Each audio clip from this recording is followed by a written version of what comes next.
Today, we tell the story of the man who claimed he built Germany's future, while helping to destroy millions of lives.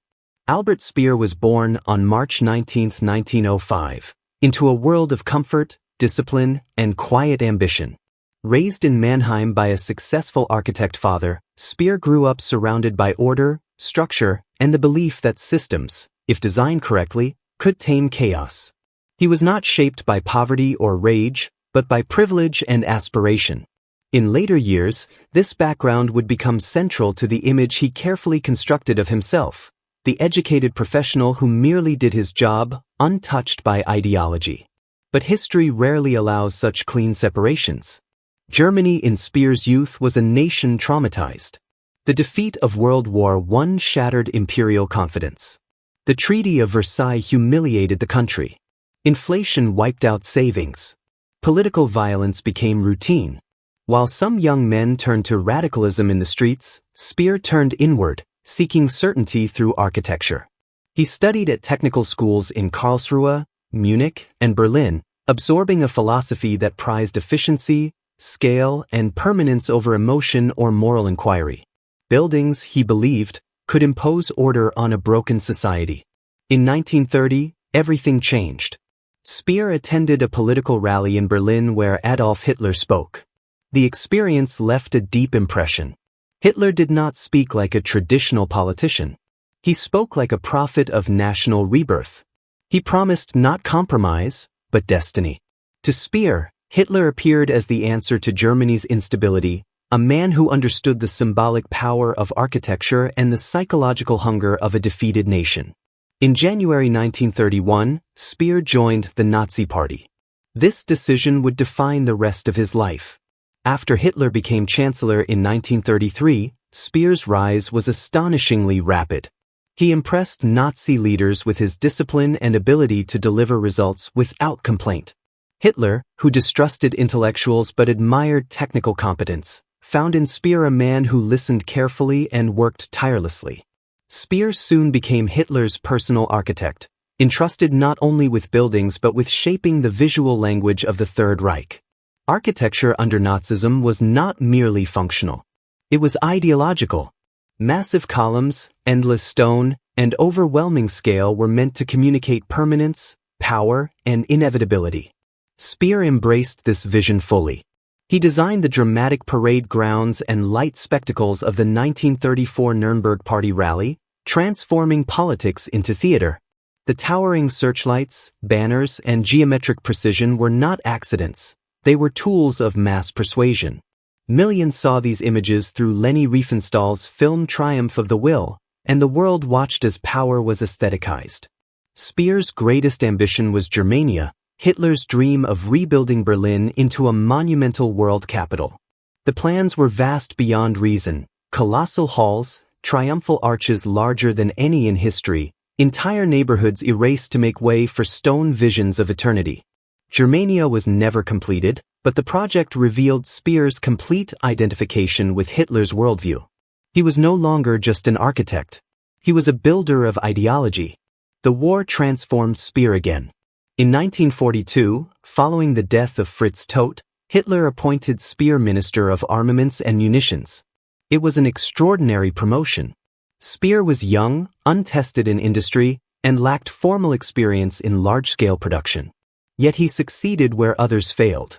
Through ruthless efficiency, centralization of authority, and relentless pressure, Speer dramatically increased German weapons output, even as Allied bombing intensified. This success came at a terrible cost. To maintain production, Speer expanded and systematized the use of forced and slave labor. Millions of foreign workers, prisoners of war, and concentration camp inmates were driven into factories, mines, and construction sites under brutal conditions. Hunger, disease, and exhaustion were routine. Death was expected.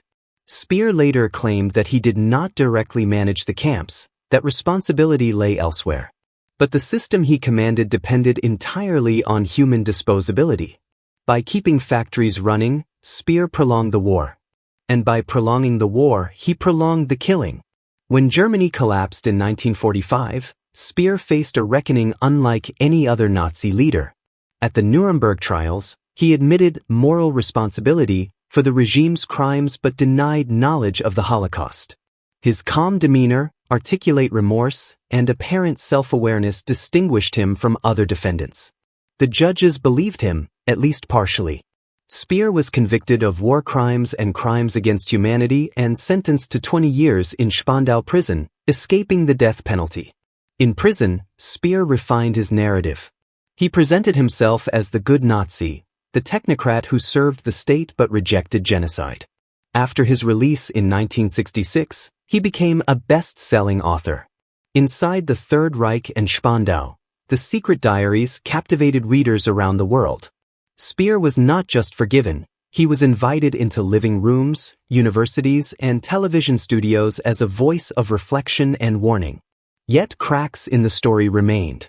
Until his death, Speer insisted he had no knowledge of the final solution. But in 1971, he wrote a private letter admitting that he had attended a 1943 conference where Heinrich Himmler openly announced the extermination of the Jews. This letter became public decades later, after Speer's death. It destroyed the final pillar of his defense. Albert Speer did not simply fail to know. He chose not to ask. His life forces an uncomfortable question. How much evil can be committed by intelligent, orderly people who believe they are merely doing their jobs? Speer was not a monster in the conventional sense. He did not scream hatred or pull triggers. He organized, optimized, and delivered results. And that may be the most disturbing lesson of all. Because Albert Speer reminds us that history's greatest crimes do not always require fanatics. Sometimes, they only require professionals who never look too closely at what their success is built upon. Albert Speer's true power did not come from ideology alone, but from proximity. He was not just another official in Hitler's expanding empire, he was invited into the Führer's private world. Hitler dined with him, walked with him, spoke to him as an equal. Speer listened more than he spoke, a trait Hitler interpreted as loyalty and intelligence. In a regime built on flattery and fanaticism, Speer's calm professionalism made him indispensable. As Hitler's chief architect, Speer learned how deeply the dictator believed in symbols. Buildings were not meant to serve people, people were meant to serve buildings. Monumentality was essential. Hitler believed that great stone structures would outlast centuries, bearing witness to the glory of the Reich long after its enemies had vanished. Speer absorbed this belief and translated it into plans that dwarfed human scale. In doing so, he helped transform Nazi ideology into physical form. The Nuremberg Party Rally of 1934 marked Speer's transformation from skilled architect to master of political theater. Tasked with redesigning the rally grounds, he created what he later called the Cathedral of Light, a formation of massive searchlights projecting into the night sky. The effect was overwhelming. It dissolved individuality and replaced it with collective awe. Millions who watched the rally in person, and millions more through film, experienced Nazism not as a political program but as an emotional force. Speer did not merely design buildings. He designed submission. As his reputation grew, so did his influence. Speer became increasingly isolated from ordinary reality, operating within Hitler's inner circle where doubts were unwelcome and success was rewarded with intimacy. This isolation mattered. It allowed Speer to later argue that he was shielded from the regime's worst crimes. But isolation was also a choice. He accepted the privileges it offered and ignored the costs paid by others. The war intensified everything. Germany's early victories fed the illusion of invincibility, and Speer's architectural fantasies expanded accordingly. But as the war turned against Germany, Hitler's interest in architecture faded, replaced by obsession with survival. Speer, sensing danger but also opportunity, adapted quickly.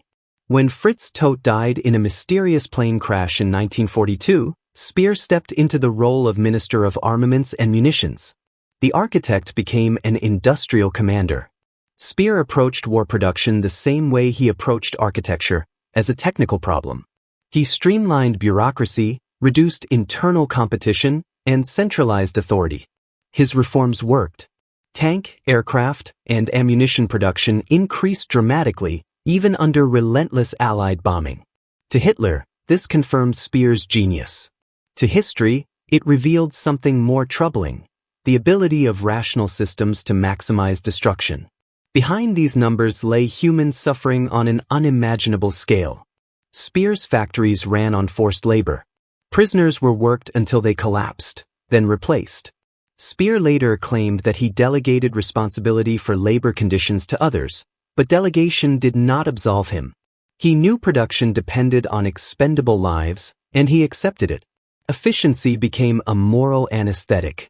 As defeat became inevitable, Speer began distancing himself from Hitler. He later portrayed this period as one of quiet resistance, claiming he disobeyed orders and even contemplated assassinating the Führer. These claims remain deeply contested. What is certain is that Speer stayed in power until the very end, continuing to manage production while Germany burned. When the war ended, Speer was captured and brought before the world at Nuremberg. There, he performed the role that would define his legacy. He admitted guilt, but carefully.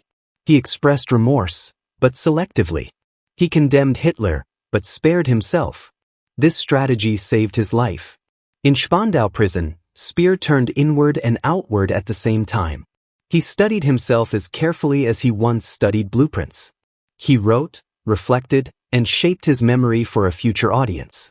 When he emerged after 20 years, he was ready. Albert Speer became the narrator of his own redemption. The world listened, and for a time, it believed him. Albert Speer's post-war image did not emerge by accident. It was constructed with the same care and precision he once applied to buildings and production systems.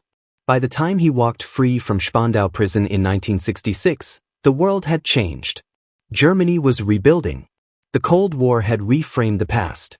And there was a growing hunger to understand how an educated, cultured society had descended into catastrophe.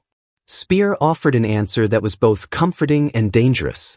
He presented himself as proof that intelligence and morality could exist inside the Nazi system, that one could be close to Hitler and still remain fundamentally decent. His remorse was measured, articulate, and deeply persuasive. Unlike others, he did not deny the crimes of the regime. He acknowledged them abstractly, taking what he called moral responsibility, while insisting that operational knowledge of genocide lay beyond his awareness. This distinction mattered. It allowed audiences to condemn Nazism without fully confronting the ordinary mechanisms that enabled it.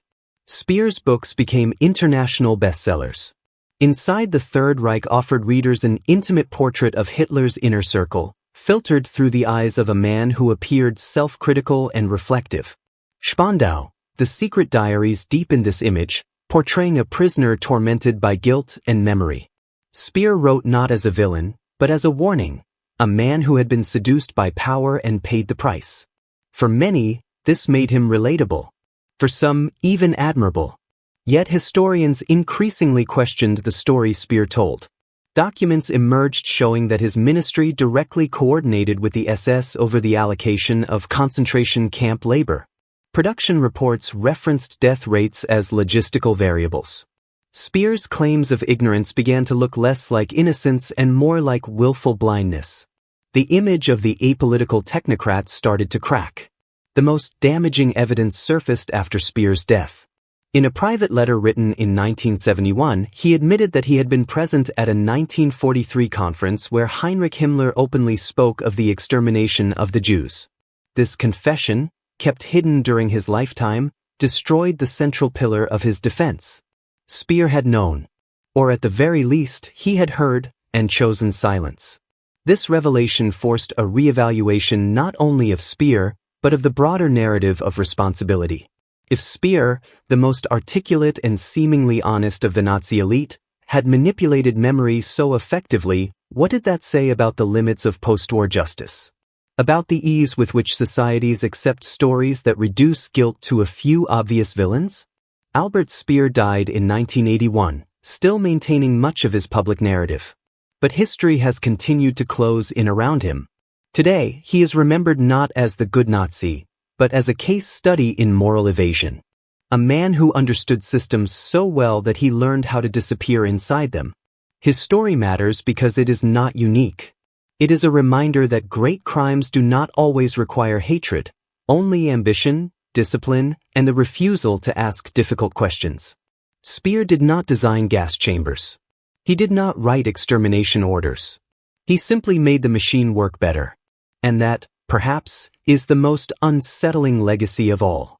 Because Albert Speer forces us to confront a truth that extends far beyond Nazi Germany, that evil can wear the face of reason, speak the language of efficiency, and still expect to be forgiven.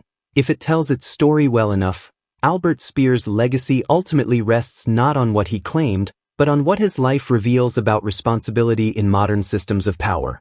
He lived at the intersection of intellect and obedience, where decisions are justified as technical necessities rather than moral choices. Speer understood how to separate tasks from consequences, how to focus on efficiency while others suffered invisibly. This separation became his shield during the war, at Nuremberg, and long after his release. What makes Speer especially dangerous as a historical figure is not that he was uniquely cruel, but that he was ordinary in his self-perception. He saw himself as a professional doing his duty, an administrator solving problems. This mindset allowed him to avoid confronting the human cost of his success. When factories met quotas, he saw achievement. When labor supplies were replenished, he saw continuity. Death was abstract, reduced to numbers on a report. In this way, Speer embodied a new kind of perpetrator, one shaped by bureaucracy rather than ideology alone. The Holocaust required not only fanatics but organizers, planners, and managers. Speer's ministry functioned as a bridge between genocide and industry, transforming mass murder into a logistical background condition of production. Without men like Speer, the Nazi system could not have operated at scale. The question of knowledge, so central to Speer's defense, ultimately misses the deeper issue. Even without explicit awareness of extermination camps, Speer knew that millions were being worked to death. He knew that survival rates were catastrophic. He knew that his success depended on a supply of human beings treated as disposable.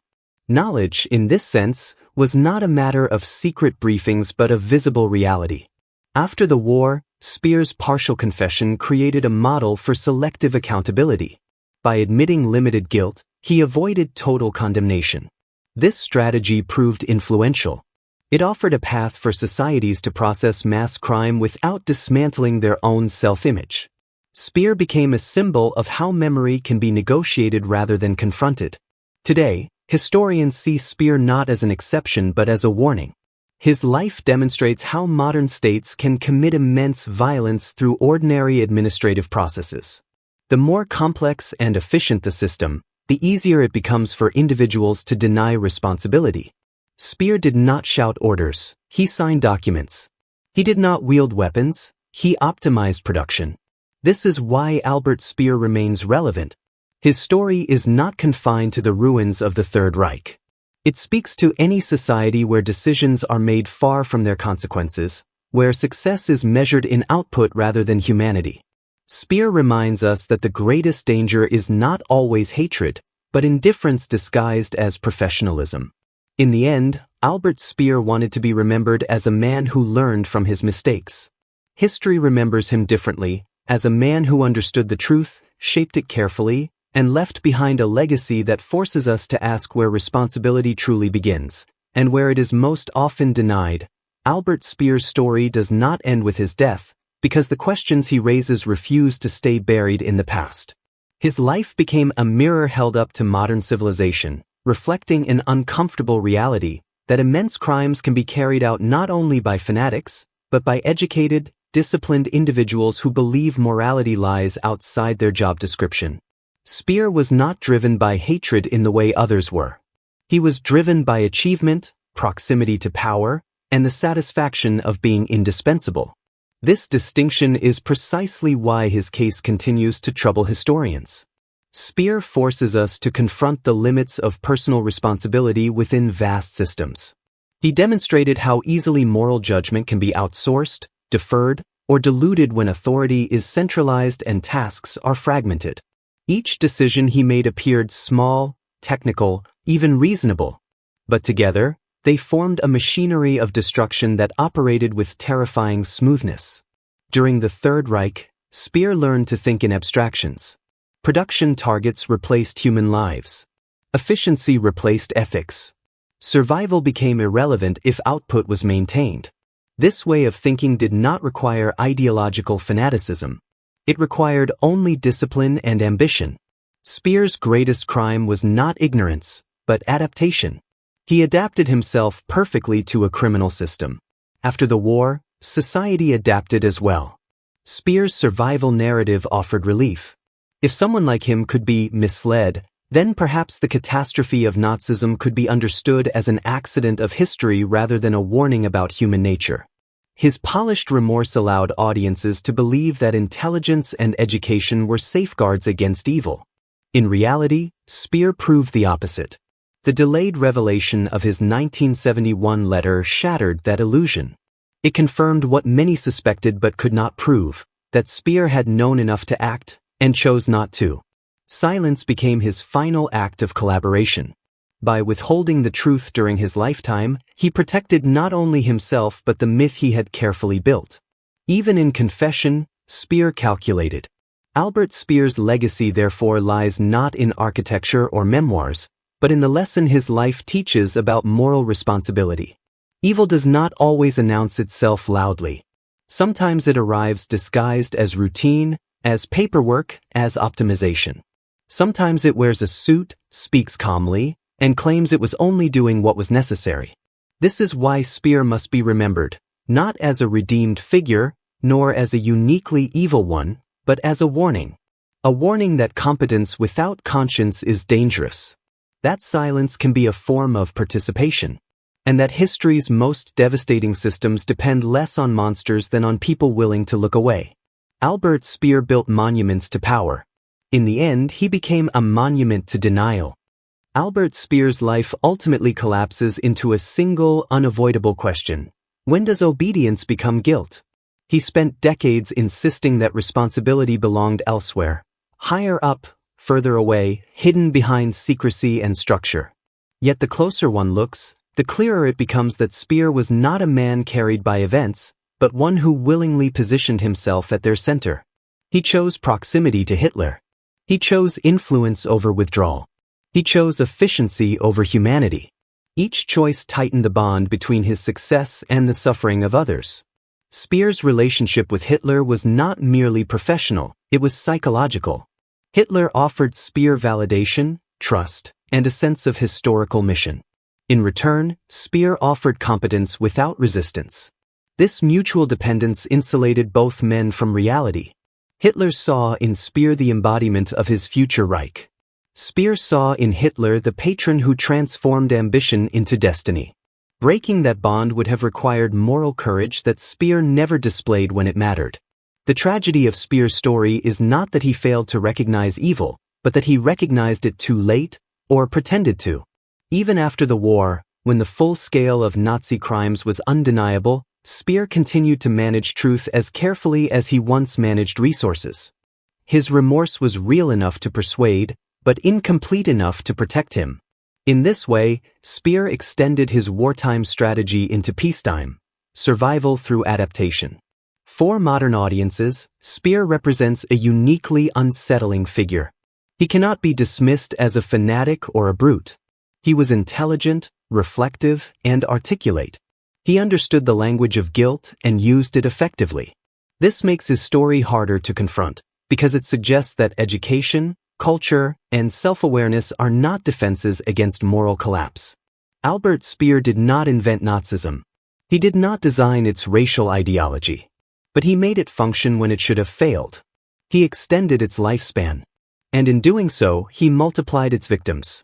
History does not measure responsibility only by intent, but by consequence.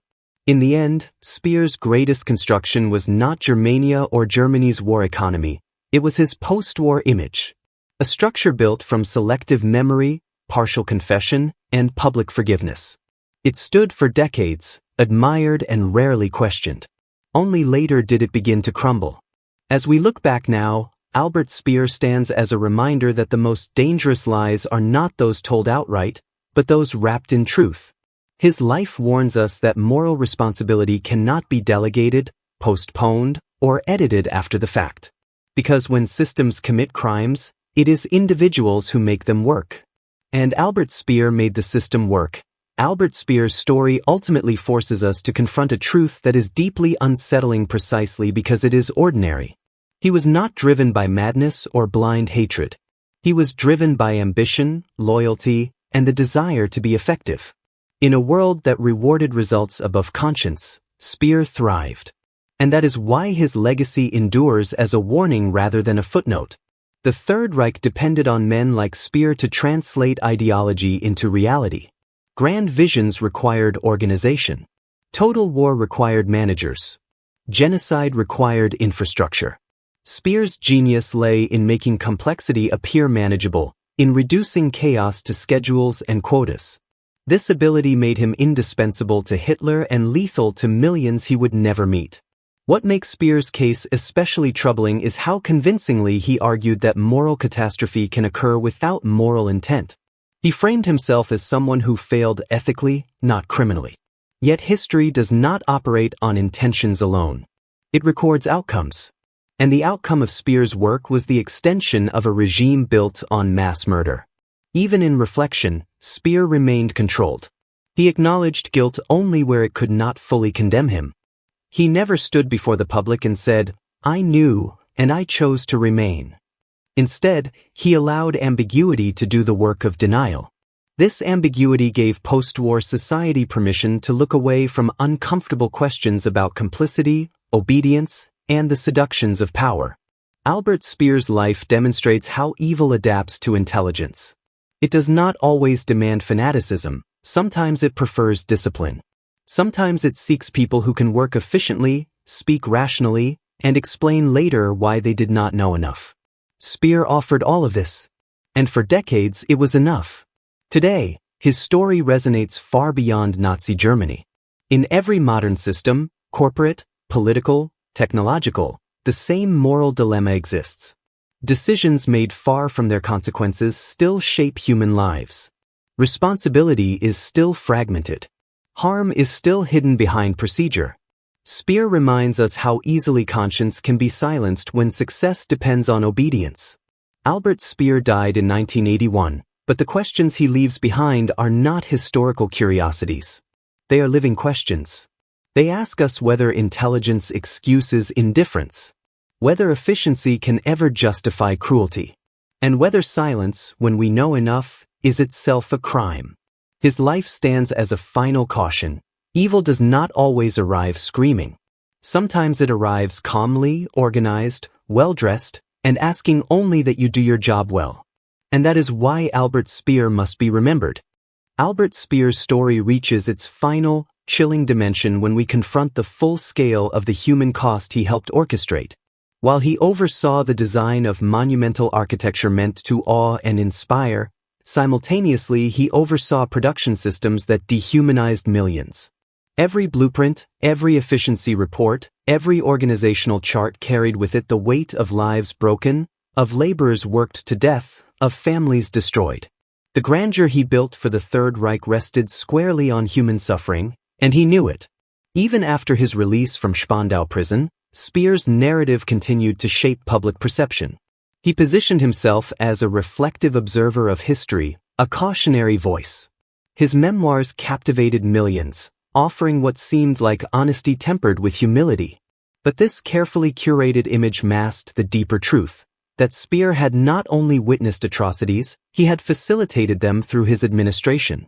The 1971 letter admitting his presence at Himmler's conference on the final solution revealed what decades of public persona had concealed: knowledge coupled with choice, silence chosen over intervention. Speer's story forces a broader reckoning with human behavior under authoritarian systems. It is not merely the story of one man's ambition or denial, it is the story of how structures, hierarchies, and bureaucracies can channel ordinary intelligence into extraordinary harm. Speer was exemplary in his obedience, and it was this excellence that magnified the destructiveness of the regime.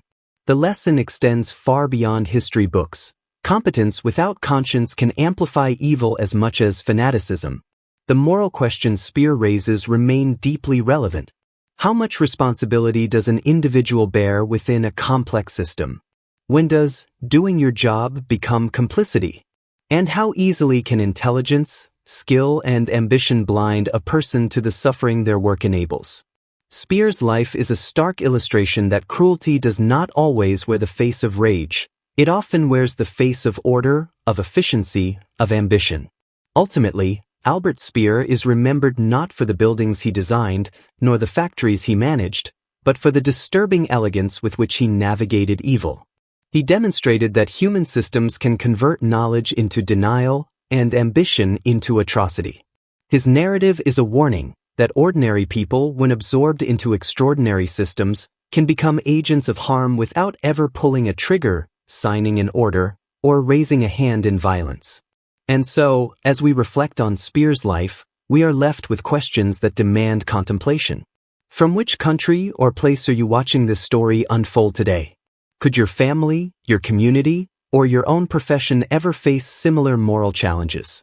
We invite you to share your thoughts in the comments. Your reflections are part of remembering, questioning, and ensuring that history's lessons are never repeated. Albert Speer's life was a monument, not to greatness, but to the perilous power of ambition divorced from conscience. And in that, his story remains both a warning and a mirror to us all. Albert Speer's life, from a talented architect to Hitler's closest confidant, from war minister to celebrated memoirist, is a story of ambition, moral compromise, and the seduction of proximity to power. He was a man who understood order, efficiency, and beauty, yet wielded these gifts in service of a regime built on murder, oppression, and terror. His legacy forces us to confront a stark reality. Evil does not always announce itself with malice. Sometimes it arrives quietly, in meticulous planning, in rationalized decisions, in the belief that doing one's duty absolves all consequences. Speer claimed ignorance, yet his actions extended the machinery of genocide. He was never the face of hatred, but he became the engine of destruction. And this is perhaps the most disturbing part of his story. The people who make atrocities possible are not always those who cheer, those who shout, or those who strike. Often, they are the quiet, competent, efficient professionals who enable systems of oppression simply by doing their jobs, and by not asking the questions they should have asked. The paradox of Speer is timeless. He was punished, yes, but he also reinvented himself, shaping public perception through carefully crafted memoirs. For decades, he appeared to the world as a man who had learned from his mistakes, a man whose intelligence was paired with reflection. And for decades, much of the world believed him. It took decades, and hidden letters, to reveal the partial truth, the uncomfortable reality that knowledge, even when inconvenient, cannot be washed away. His story is more than history. It is a lens into human nature. It challenges us to ask, where do we draw the line between duty and conscience? How far can ambition stretch before it becomes complicity? And when faced with clear wrongdoing, is silence itself a form of participation? These are not abstract questions. They exist in every society, in every workplace, in every system where decisions impact lives beyond our immediate vision. Albert Speer reminds us that morality is not inherited from intellect, and efficiency is not a shield from responsibility. Now, we ask you, the viewer, from which country or place are you watching this story? Do you, your relatives, or your community have any connection to these events, directly or indirectly? Have you encountered situations where ambition, obedience, or efficiency overshadowed morality? Share your thoughts, reflections, and personal connections in the comments. History is not merely something we study, it is something we engage with, something we carry forward together. Albert Speer built structures designed to endure forever. Yet the enduring lesson he leaves behind is not architectural. It is ethical. It is a mirror held up to every human being capable of choice, reminding us that talent and intelligence are meaningless without conscience. And that, in the end, the greatest monuments are not those of stone and steel, but the moral landscapes we choose to shape or to ignore.